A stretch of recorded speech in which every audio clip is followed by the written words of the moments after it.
Welcome to Jayanthi's kitchen. ನಾನಿವತ್ತು ವಾಟರ್ ಮೆಲನಿಂದ ಒಂದು ರೆಸಿಪಿ ಮಾಡ್ತಾಯಿದ್ದೀನಿ. ಬಿಸಿಲಿಗಂತೂ ಇದು ತುಂಬಾ ಚೆನ್ನಾಗಿರುತ್ತೆ. ಹೇಗೆ ಮಾಡೋದು ಅಂತ ನೋಡೋಣ. ನಾನೊಂದು 1/4 ಲೀಟ್ರಷ್ಟು ಹಾಲು ತೊಗೊಂಡಿದ್ದೀನಿ. ಅದನ್ನು ಈ ರೀತಿ ಕುದಿಸ್ಕೊತಾ ಇದ್ದೀನಿ. ಕುದಿಯೋ ಹಾಲಿಗೆ ಈ ರೀತಿ ಕಸ್ಟರ್ಡ್ ಪೌಡರ್ನ ಸೇರಿಸ್ಕೊತಾ ಇದ್ದೀನಿ. ನಾನು ಕಸ್ಟರ್ಡ್ ಪೌಡರ್ನ ಮನೆಯಲ್ಲೇ ಮಾಡ್ಕೊಂಡಿದ್ದೆ.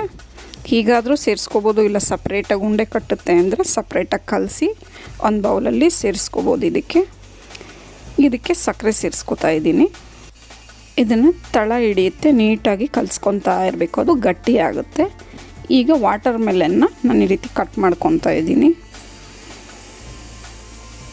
ಈ ರೀತಿ ಸಿಪ್ಪೆ ಎಲ್ಲ ತೆಗೆದು ಈ ಥರ ಸಣ್ಣ ಸಣ್ಣ ಪೀಸಸ್ ಆಗಿ ಕಟ್ ಮಾಡ್ಕೊಂಡಿದ್ದೀನಿ.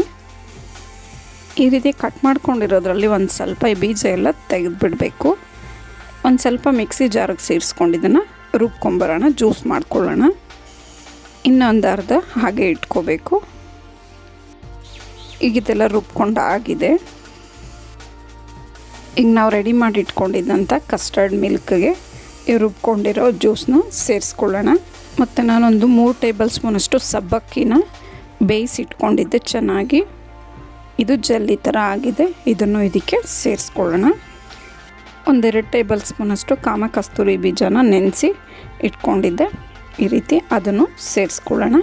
ಆದಷ್ಟು ಇದಕ್ಕೆ ನೀರು ಜಾಸ್ತಿ ಸೇರಿಸ್ಕೋಬಾರ್ದು, ನೀರೆಲ್ಲ ಸೋಸ್ಕೊಂಡು ಸೇರಿಸ್ಕೋಬೇಕು. ಇದನ್ನು ಸೇರಿಸ್ಕೊಂಡಾಗಿದೆ. ಇದಂತೂ ತಂಪಾಗಿರುತ್ತೆ. ಮತ್ತು ಕಟ್ ಮಾಡಿ ಇಟ್ಕೊಂಡಿರೋಂಥ ಪೀಸಸ್ ಉಳಿಸಿಟ್ಕೊಂಡಿದ್ವಲ್ಲ ಅದನ್ನು ಇದ್ರ ಜೊತೆಗೆ ಸೇರಿಸ್ಕೊಳ್ಳೋಣ. ಇದ್ರ ಜೊತೆಗೆಲ್ಲ ಸೇರಿಸ್ಕೊಂಡು ನೀಟಾಗಿ ಮಿಕ್ಸ್ ಮಾಡ್ಕೊಳ್ಳೋಣ. ಇದು ಟೇಸ್ಟ್ ಅಂತೂ ತುಂಬಾ ಚೆನ್ನಾಗಿರುತ್ತೆ. ಇದೆಲ್ಲ ಮಿಕ್ಸ್ ಆದಮೇಲೆ ನಾವು ಫ್ರಿಜ್ಜಲ್ಲೂ ಇಟ್ಕೋಬೋದು. 1-2 ಅವರ್ ಫ್ರಿಜ್ಜಲ್ಲಿ ಇಟ್ಕೊಂಡು ಆಮೇಲೆ ಕುಡಿಯೋದ್ರಿಂದ ತುಂಬಾ ಚೆನ್ನಾಗಿರುತ್ತೆ.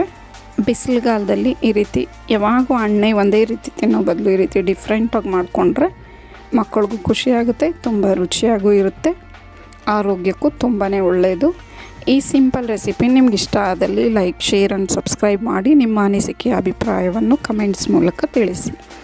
Thank you for watching.